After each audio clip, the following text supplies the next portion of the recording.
Hola amigos, hoy les traemos un tutorial paso a paso. Primero, abrimos nuestro navegador y en el buscador de Google escribimos CyberMods Reloaded. Vamos a la primera opción que nos aparece en los resultados. Una vez dentro de la página, vamos a la sección de Juegos móvil para buscar el juego.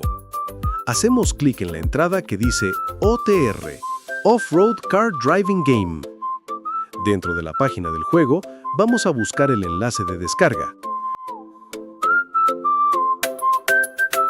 Y hacemos clic en el botón azul que dice Descarga directa por Mediafire.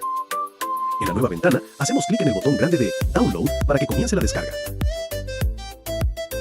Ahora, desde nuestro celular, vamos a la carpeta de descargas.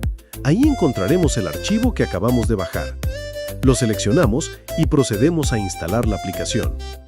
Una vez que termina la instalación, abrimos el juego. Cuando el juego se inicia, nos pedirá algunos permisos, los aceptamos y cerramos las ventanas emergentes.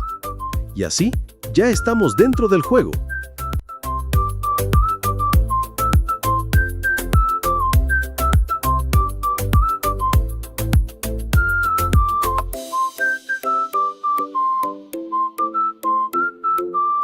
Como pueden ver, tenemos monedas ilimitadas, lo que nos permite comprar cualquier vehículo y mejorarlo al máximo desde el principio para disfrutar de toda la experiencia.